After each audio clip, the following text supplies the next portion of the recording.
Hello everyone. तो आज का हमारा टॉपिक रहने वाला है राजस्थान बजट 2026-27 का। संतोष बिश्नोई सर को तो आप जानते ही हो, उन सर के क्लास के ही यहाँ हमने शॉर्ट नोट्स बनाए हैं और बिल्कुल शॉर्ट तरीके से ही है, आपको अच्छे से समझ में आएगा। एक बार इनको आप ऐसे वीडियो भी देख लेंगे तो भी आपको ऐसे क्लियर हो जाएगा। ठीक है, तो अभी हम इसको स्टार्ट करते हैं। राजस्थान बजट 2026-27 अभी 16वीं विधानसभा चल रही है और 16वीं विधानसभा का ये अब तीसरा बजट आया है। ठीक है, और कब आया है? ये 11 फरवरी 2026 को आया है।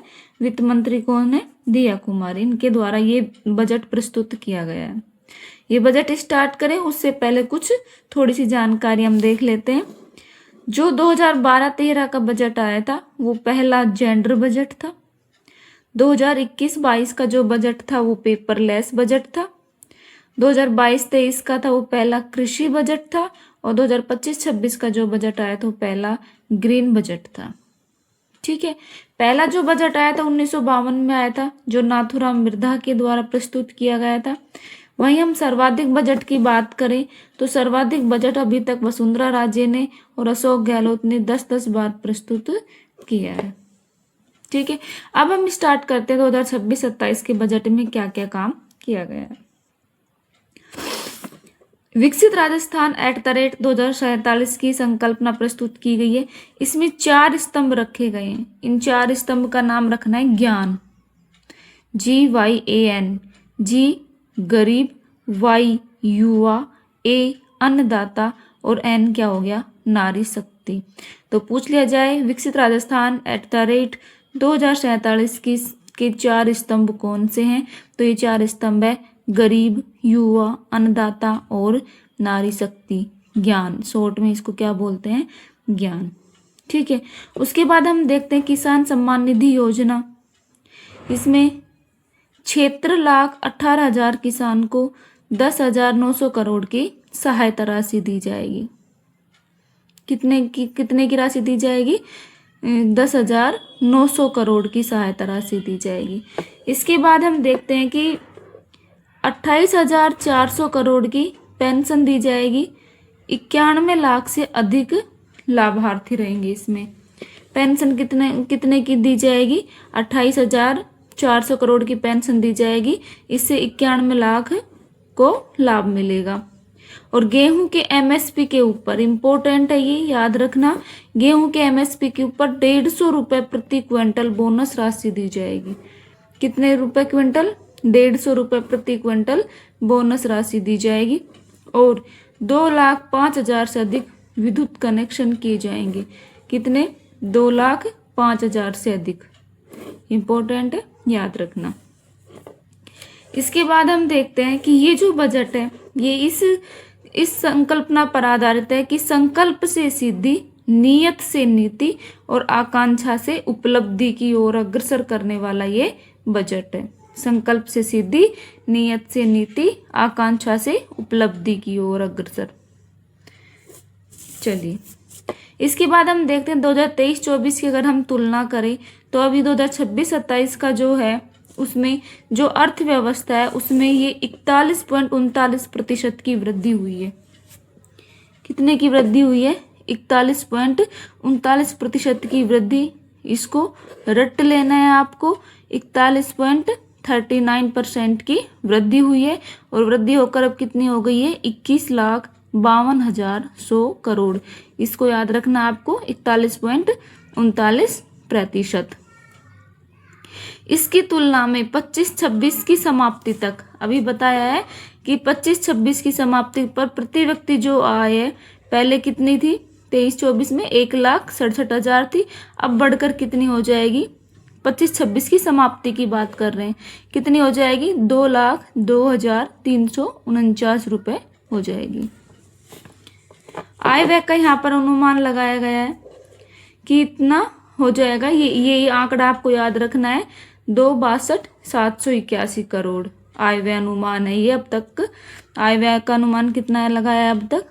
2,62,781 करोड़ ये अनुमान है।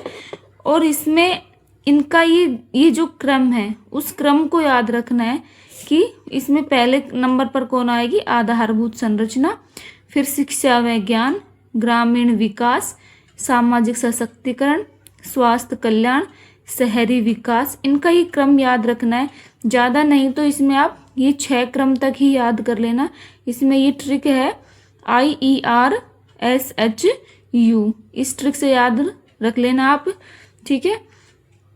और इसके बाद हम देखते हैं जल सुरक्षा एवं अनुकूलता, कृषि खाद्य प्रणाली, औद्योगिक खनन, पर्यावरण जलवायु अनुकूलता, पर्यटन और सांस्कृतिक विकास।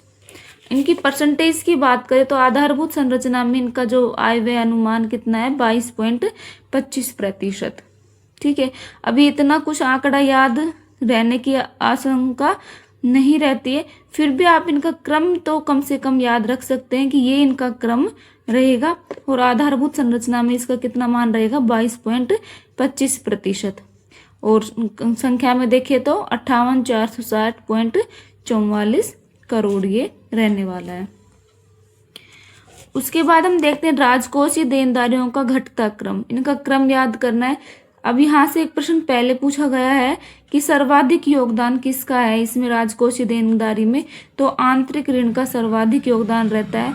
उसके बाद राज्य बीमा व प्रावधायी निधि का, उसके बाद आरक्षित निधि और जमा, और सबसे लास्ट में केंद्र सरकार से जो प्राप्त ऋण है उनका राजकोषीय देनदारी में क्रम आता है ये, ठीक है। चलिए आगे देखते हैं इसको।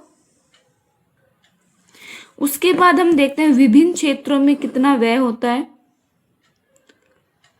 विभिन्न क्षेत्रों में कितना व्यय। तो कृषि बजट पर कितना व्यय हुआ है, कृषि बजट पर कितना व्यय किया जाएगा, 1,19,408 करोड़ 11 लाख, ठीक है।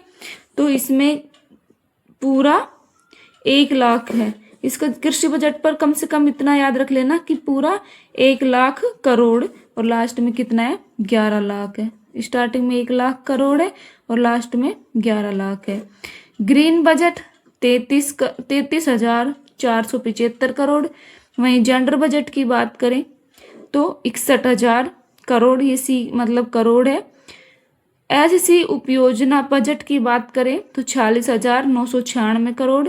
एसटी उपयोजना बजट की बात करें तो 36,183 करोड़। वहीं चाइल्ड बजट की बात करें तो 51,137 करोड़, ठीक है। तो इनको याद रखना। उसके बाद हम देखते हैं 2026-27 का जो आय व्यय अनुमान है वो राजस्व प्राप्ति राजस्व व्यय में कितना रखा गया है। तो कुल राजस्व प्राप्तियां कितनी है, 325,740 करोड़ 14 लाख। कुल राजस्व व्यय की बात करें तो 350। इनका पूरा याद नहीं रहेगा, आप इनको ऐसे याद रख सकते हैं, राजस्व प्राप्ति 325, कुल राजस्व व्यय 350। राजस्व घाटा कितना होगा, ये इंपॉर्टेंट, राजस्व घाटा राजकोषीय घाटा कितना है, राजस्व घाटा 24,000 करोड़ का और राजकोषीय घाटा 79 करोड़ का। तो ये पूरा आंकड़ा इतना याद रहने की उम्मीद नहीं रहती है, आप इनका स्टार्टिंग का नंबर याद रख सकते हैं। तो 24,000 करोड़ का राजस्व घाटा और 79 करोड़ का राजकोषीय घाटा। बजट का कुल आकार 6,10,956 करोड़, ठीक है। तो ये याद रखना। 325 क्या है, कुल राजस्व प्राप्ति, 350 है कुल राजस्व व्यय, 24 है राजस्व घाटा और 79 है राजकोषीय घाटा। और कुल जो आकार है बजट का वो है 6,10,956 करोड़, ठीक है। तो इसमें तो याद रख लेना 325, इसमें याद रख लेना 350 और इसमें याद रख लेना 24 और 79। राजस्व घाटा 24 और राजकोषीय घाटा 79। राजकोषीय घाटा की अपन ये बात करते हैं तो 2024-25 में ये था 3.93%, 25-26 में ये था 4.25%। वहीं अब 2026-27 में ये कितना हो गया, 3.69%। प्रतिशत में कितना है, 3.69। जो अभी हम पढ़ के राजकोषीय घाटा 79 करोड़, जो अभी हम पढ़ के आए, ये जो है कितना है, 3.69%। जीएसडीपी कितनी है, 21,52,100 करोड़। याद रखना, इसको इम्पोर्टेंट है, 21,52,000 और 100 करोड़, 21,52,100 करोड़। अब इस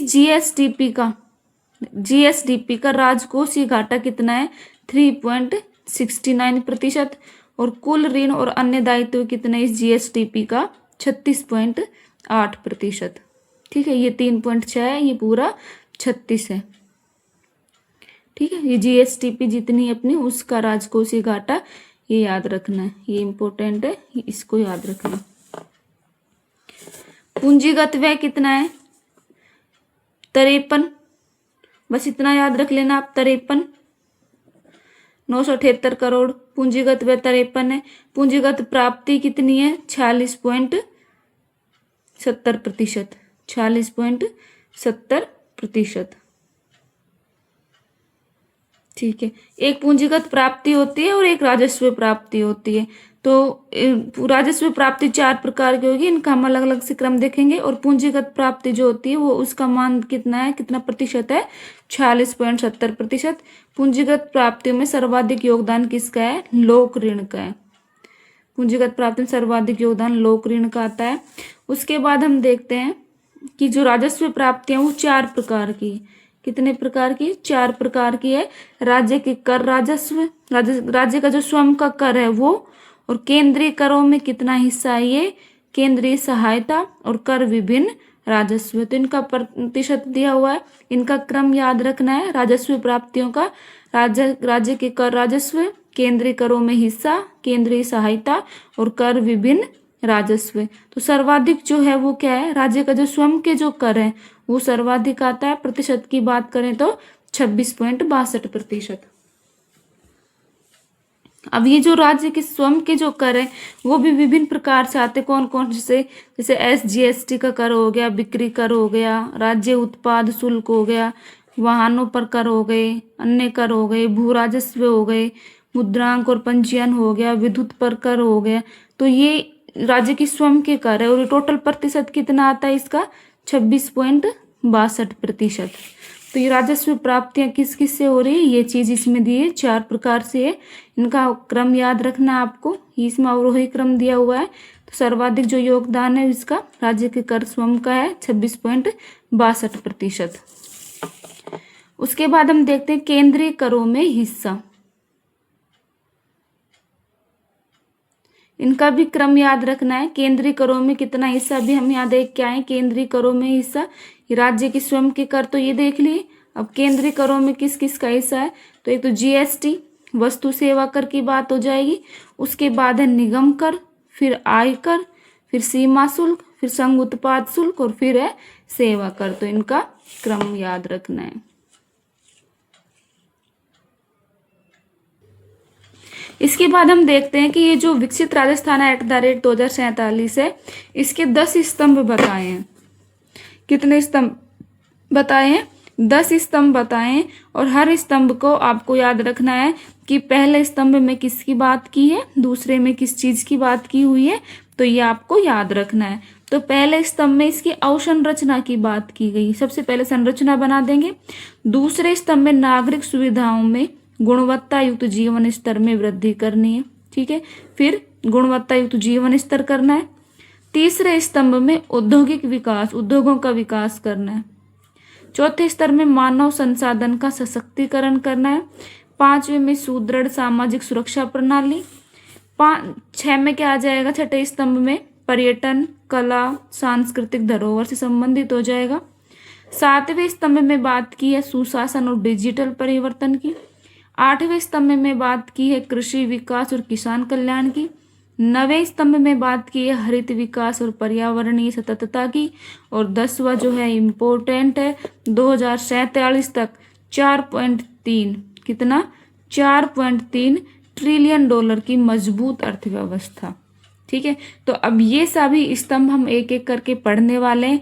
किस स्तंभ में कौन कौन सी बातें की गई है वो सब हम देखने वाले हैं। तो सबसे पहले हम देखेंगे पहला जो स्तंभ, इसकी अवसंरचना का जो विस्तार किया गया है उसमें क्या क्या बात की गई है। तो औद्योगिक क्षेत्र एवं लॉजिस्टिक पार्क का विकास किया गया है। इनकी जो ये लागत है, यहाँ से प्रश्न बनते हैं कि इनकी लागत कितनी है। तो जो औद्योगिक क्षेत्र और लॉजिस्टिक जो पार्क बनाए हैं, लॉजिस्टिक पार्क, उनमें कितनी लागत आएगी? 400 करोड़ की। पार्क बनाने में 400 करोड़ की। उसके बाद अटल प्रगति पथ बनाए, कितने बना है ये इंपॉर्टेंट है। कितना अटल प्रगति पथ है? 250 अटल प्रगति पथ है और लागत कितनी है? 500 करोड़ की।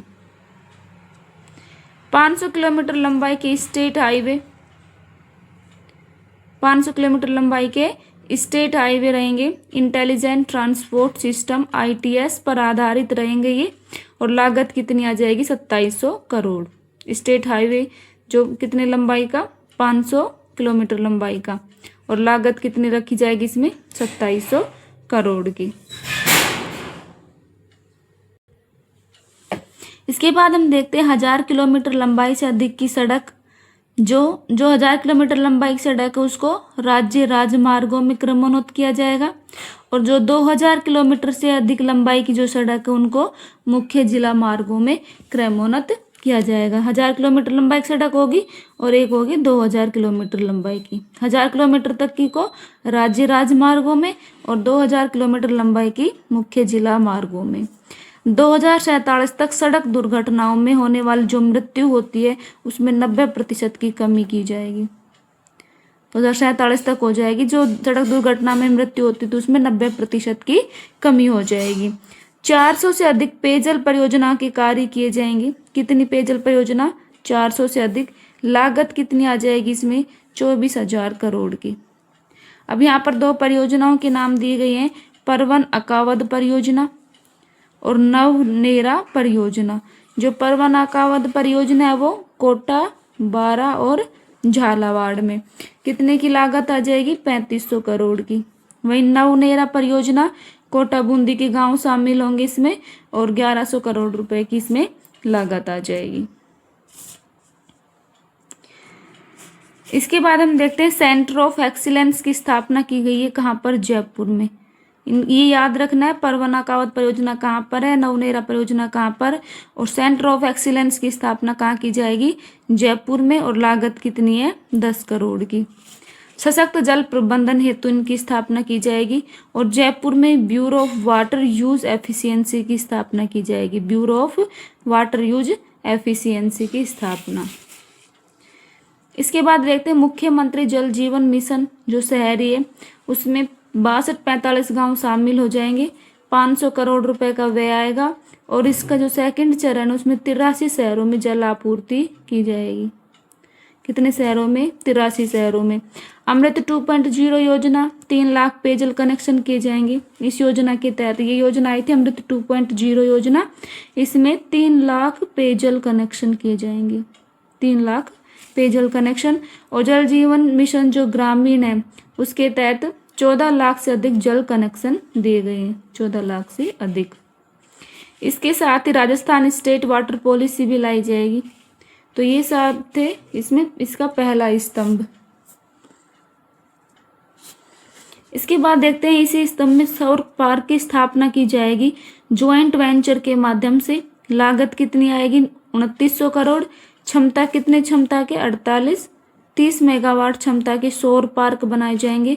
कहाँ कहाँ पर किए जाएंगे? तो 3 तो है ही बीकानेर में और एक कहाँ पर है? जैसलमेर में।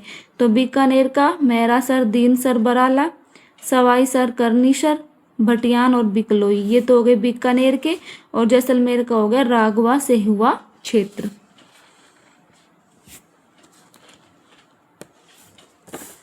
इसके बाद इसका दूसरा स्तंभ नागरिक सुविधाओं से गुणवत्तायुक्त जीवन स्तर में वृद्धि। उसके तहत क्या क्या कार्य किए गए हैं? नगर निकाय में 7 लाख स्ट्रीट लाइट्स। लागत कितनी आ जाएगी? 500 करोड़।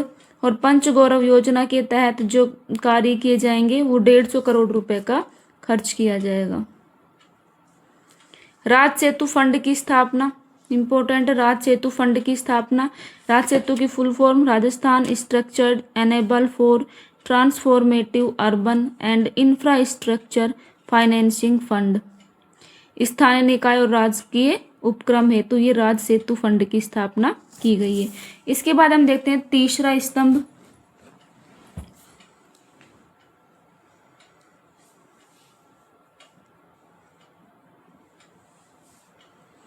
तीसरे स्तंभ में ये है प्ले एंड प्लग फैसिलिटी।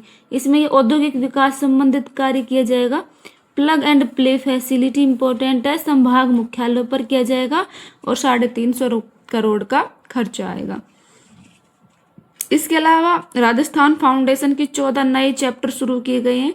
वर्तमान में इसके 26 चैप्टर हैं और अब 14 और नए स्टार्ट कर दिए गए हैं। राजस्थान 1 डिस्ट्रिक्ट 1 प्रोडक्ट जो पॉलिसी थी 2024 की, उसे तो 15 करोड़ रुपए का खर्च और किया जाएगा। 1 डिस्ट्रिक्ट 1 प्रोडक्ट 1 डिस्ट्रिक्ट 1 प्रोडक्ट जो पॉलिसी थी उसके तहत अब 15 करोड़ रुपए की खर्च राशि और दी जाएगी। DMIC परियोजना जो 3600 हेक्टेयर भूमि है उसको विकसित किया जाएगा। और कौन सा औद्योगिक क्षेत्र आता है इसमें? जोधपुर, पाली, मारवाड़। DMIC परियोजना में कौन सा आएगा? जोधपुर, पाली, मारवाड़ औद्योगिक क्षेत्र। Inland container deputy ICD and multi modal logistic hub की स्थापना की जाएगी निजी क्षेत्र के सहयोग से। इसके अलावा हम देखते हैं जो माटी कला से जुड़े जो कलाकार है माटी कला से, उनके लिए 5000 इलेक्ट्रिक व्हील्स बनाए जाएंगे और लागत कितनी आ जाएगी? 15 करोड़ ही। चाक जो होते हैं माटी कला से जुड़े हुए जो ये चाक होती है वो इलेक्ट्रिक व्हील बनाई जाएगी 5000। इसके बाद आता है इसका चौथा स्तंभ मानव संसाधन का सशक्तिकरण। इसमें मुख्यमंत्री युवा स्वरोजगार योजना आई थी 2026 में, 12 जनवरी 2026 में। इसके तहत क्या किया जाएगा? 1 लाख युवाओं को 10 लाख रुपए तक के ऋण पर 100% ब्याज अनुदान और मार्जिन मनी दी जाएगी। वह कितना होगा? इसमें 1000 करोड़ से अधिक रुपए का खर्चा हो जाएगा और आगामी वर्ष में 30,000 युवाओं को लाभ मिलेगा। अब टोटल कितना? 1 लाख युवाओं को, और इस वर्ष 2026-27 में जो आगामी जो ये वर्ष है इसमें 30,000 युवाओं को ये लाभ मिलेगा। रानी लक्ष्मीबाई केंद्रों की स्थापना की जाएगी 150 महाविद्यालयों में और 25,000 छात्रा लाभान्वित रहेगी। राजस्थान स्टेट टेस्टिंग एजेंसी की स्थापना RSTA की स्थापना की जाएगी। टेस्टिंग एजेंसी राजस्थान स्टेट में भी नेशनल जो टेस्टिंग एजेंसी है उसके तर्ज पर ही की जाएगी। ये भी वाइब्रेंट प्रोग्राम प्रत्येक जिले की चयनित महाविद्यालयों में। वाइब्रेंट प्रोग्राम ये इसकी फुल फॉर्म क्या है? Value driven innovation and business research for aspiration and nurturing talent. Raj Savera कार्यक्रम, सवेरा की full form state anti drug vigilance enforcement rehabilitation and awareness. नशा मुक्त राजस्थान की संकल्पना साकार करने हेतु ये अंतर विभागीय समन्वित कार्यक्रम है और ये नशा मुक्त से संबंधित जो राजस्थान की संकल्पना थी उसको साकार करने हेतु ये राज सवेरा कार्यक्रम की शुरुआत की गई है। इसके अलावा एक ड्रीम प्रोग्राम, ड्रीम की फुल फॉर्म है digital reading empowerment through sighted mentoring programme. ये करियर गाइडेंस और डिजिटल मॉनिटरिंग हेतु 50,000 विद्यार्थी इसमें लाभान्वित रहेंगे। Institute of skill development and vocational training प्रत्येक जिले में की जाएगी ट्रेनिंग। जो इंस्टीट्यूट ऑफ स्किल है, स्किल की जो ट्रेनिंग दी जाएगी वो प्रत्येक जिले से संबंधित है। आई स्टार्ट एम्बेसडर जो प्रोग्राम है वो स्टार्ट किया जाएगा। आई स्टार्ट एम्बेसडर प्रोग्राम की शुरुआत की जाएगी। 7500 रजिस्टर्ड स्टार्टअप अभी तक। नवीन टेक्नो हब की स्थापना की जाएगी। ये इम्पोर्टेंट है, कहाँ कहाँ की जाएगी? अजमेर, भरतपुर, कोटा में। लागत कितनी रहेगी? 30 करोड़ की। इसके अलावा 500 विद्यालयों में व्यावसायिक शिक्षा कार्यक्रम। कितने विद्यालयों में? 500 विद्यालयों में व्यावसायिक शिक्षा कार्यक्रम है और लागत 51 करोड़ 30 लाख की। स्कूल टू वर्क एक व्यावसायिक शिक्षा कार्यक्रम में स्कूल टू वर्क प्रत्येक जिले में एक विद्यालय को उन्नत व्यावसायिक उच्च माध्यमिक विद्यालय में क्रमोन्नत किया जाएगा।